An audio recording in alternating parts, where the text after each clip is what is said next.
नमस्कार दोस्तों, आत्रे ज्ञान कुंज चैनल पर मैं वेदवती मैम आप सभी लोगों का बारंबार स्वागत करती हूँ। दोस्तों, हम सभी लोग पढ़ रहे थे संस्कृत व्याकरण में संज्ञा सूत्र के बारे में और हमने वृद्धि संज्ञा, गुण संज्ञा आदि को पढ़ लिया था। आज हम अध्ययन करेंगे परिग्रह संज्ञा के बारे में। आज हम जानेंगे कि परिग्रह संज्ञा किसे कहते हैं और परिग्रह संज्ञा का सूत्र कैसे क्या है, परिग्रह संज्ञा कहाँ होती है। परिग्रह संज्ञा इसका सूत्र है एदुदेत द्विवचनम परिग्रहम। ये पहले अध्याय के पहले पाद का 11वां सूत्र है। यह अष्टाध्यायी के पहले अध्याय के पहले पाद का 11वां सूत्र है। ईदुदेत द्विवचनम परिग्रहम। इसका पदच्छेद करेंगे तो हो जाएगा ईत ऊत एत द्विवचनम परिग्रह्यम। यानी ईत की, ऊत की, एत की द्विवचनम और दो वचन की परिग्रह संज्ञा होती है। परिग्रह संज्ञा हमेशा दो वचन की होती है, अर्थात जो दो वचन का होगा उसी की परिग्रह संज्ञा होगी। ईत माने दीर्घ ई हो और ऊत दीर्घ ऊ हो तथा एत ए हो। जहाँ पर दीर्घ ई हो, दीर्घ ऊ हो और ए हो तथा दो वचन का रूप हो उसे हम परिग्रह संज्ञा कहते हैं। परिग्रह संज्ञा किसे कहते हैं, अर्थात दीर्घ ई हो, दीर्घ ऊ हो, ए हो तथा दो वचन का रूप हो उसे हम परिग्रह संज्ञा कहते हैं। ईदुदेत द्विवचनम परिग्रहम, इसको याद कर लीजिए। ईदुदेत द्विवचनम परिग्रहम, ईदुदेत द्विवचनम परिग्रहम। सवाल यहाँ से बनेगा कि परिग्रह संज्ञा कहाँ होती है। तो परिग्रह संज्ञा वहाँ होगी जहाँ पर दीर्घ इकारांत हो, दीर्घ उकारांत हो, एकारांत हो और दो वचन हो। द्विवचनांत ई हो, द्विवचनांत ऊ हो, द्विवचनांत ए की परिग्रह संज्ञा होती है। उदाहरण के तौर पर हम देखते हैं,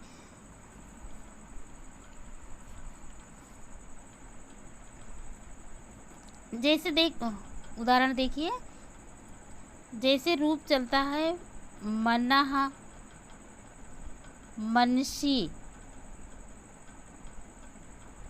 और मनासी।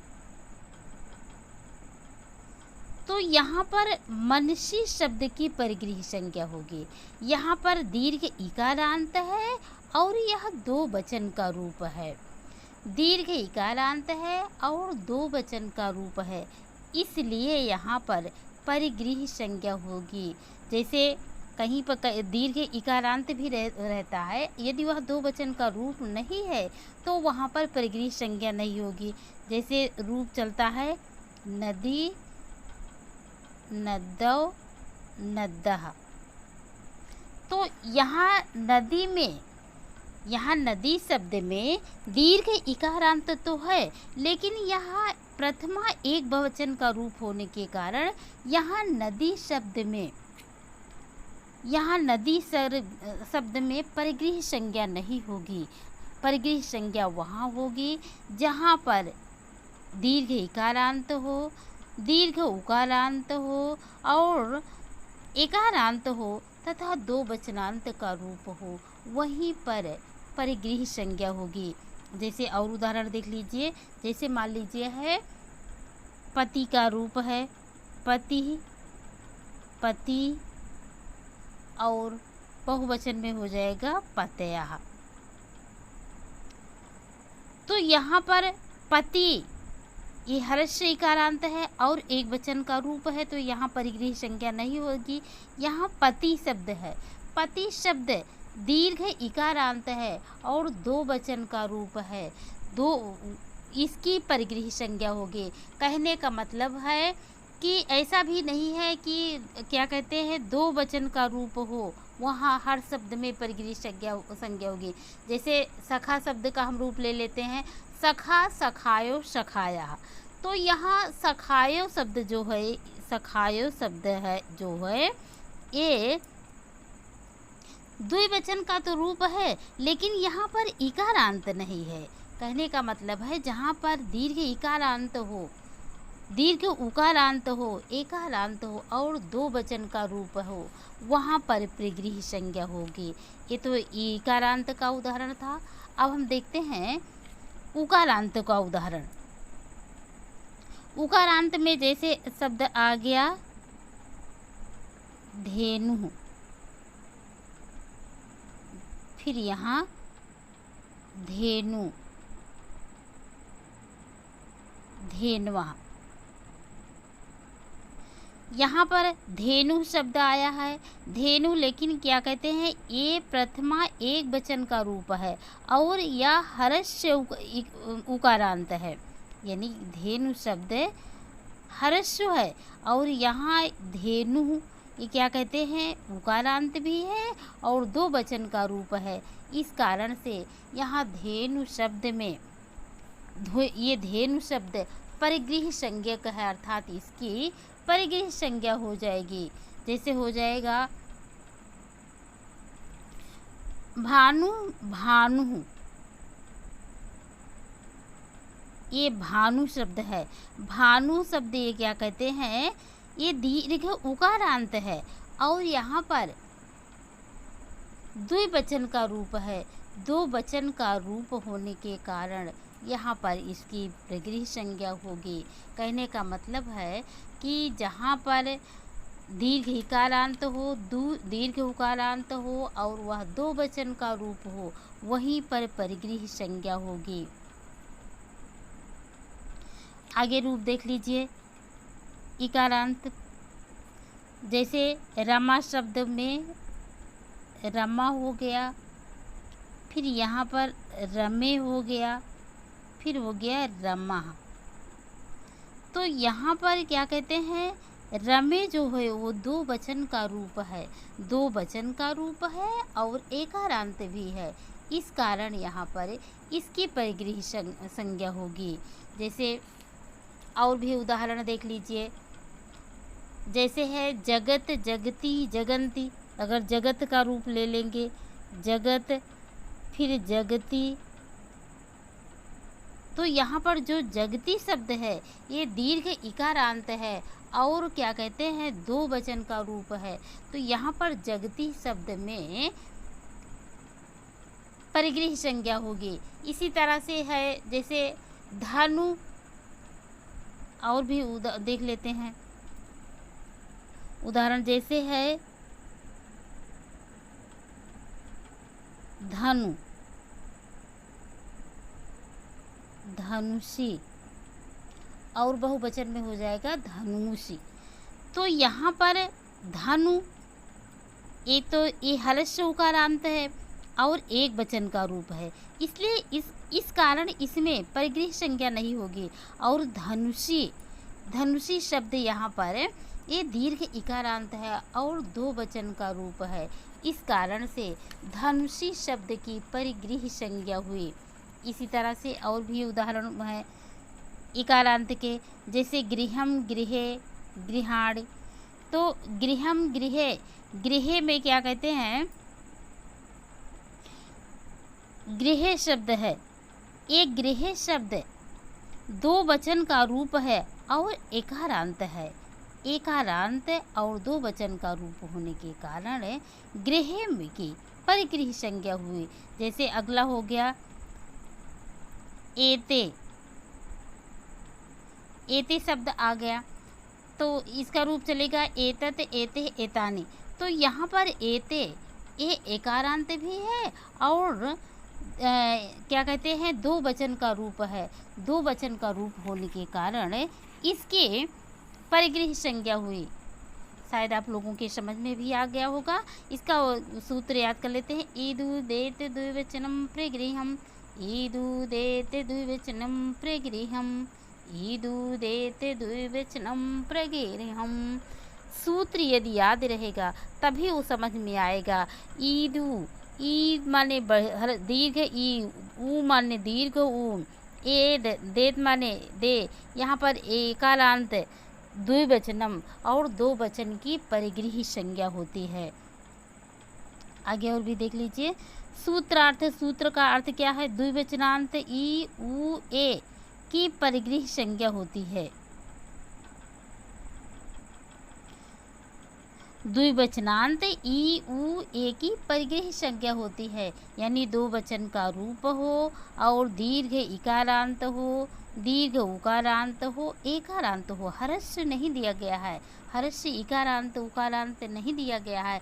यहाँ पर दीर्घ इकारांत, दीर्घ उकारांत और एकारांत दिया गया है। जहाँ पर होता है और दो वचन का रूप होता है, द्विवचनांत होता है, उसकी परिग्रही संज्ञा होती है। उदाहरण में देखते हैं, जैसे है हरि एतहु। एतो शब्द दे दिया गया है ये दोनों के लिए। ये दोनों, हरि माने हरि है, यहाँ पर जो है वो हरि, हरि ये क्या कहते हैं? दो वचन का रूप है और दो वचन का रूप होने के कारण हरि और इकारांत होने के कारण यहाँ पर हरि शब्द में हरि शब्द की परिग्रही संज्ञा हुई। इसी तरह से क्या कहते हैं?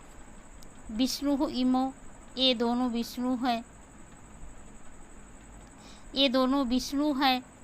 यहाँ पर विष्णु शब्द जो है वो द्विवचन का रूप है और उकारांत होने का कारण इसकी परिग्रही संज्ञा हुई। गंगे शब्द देखिए, अमु गंगे, अमु गंगे माने अमु शब्द हो गया द्विवचनांत, यानी दो वचन के लिए प्रयोग किया गया है। ये दोनों, गंगे माने गंगे हैं, ये दोनों गंगा हैं। तो यहाँ पर गंगे शब्द जो है, गंगा गंगे गंगा, यानी कि ये दो वचन का रूप है और एकारांत होने के कारण यहाँ पर इसकी परिग्रही संज्ञा हुई। अग्नि इति, अग्नि शब्द दीर्घ इकारांत है और दो वचन का रूप है, इस कारण से इसकी परिग्रही संज्ञा हुई।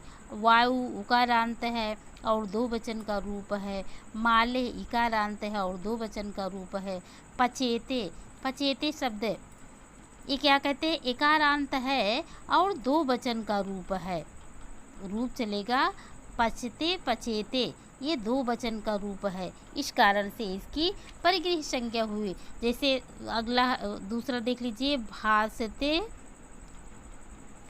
भासेते। तो यहाँ पर भासते एकारांत तो है, लेकिन इसकी परिग्रही संज्ञा नहीं होगी। क्यों नहीं होगी? क्योंकि यह एक वचन का रूप है, इस कारण यहाँ इसकी परिग्रही संज्ञा नहीं होगी। भासेते, भासेते शब्द ये दो वचन का रूप है और एकारांत है, इस कारण इसकी परिग्रही संज्ञा हुई। और भी उदाहरण देख लीजिए, जैसे है सेवते, फिर है सेवेते, सेवेते, फिर अगला है सेवंते है, बहुवचन में है सेवंते। यहाँ पर सेवंते शब्द दिया गया है, ये एकारांत तो है लेकिन ये दो वचन का रूप नहीं है, ये बहुवचन का रूप है, इसकी परिग्रही संज्ञा नहीं होगी।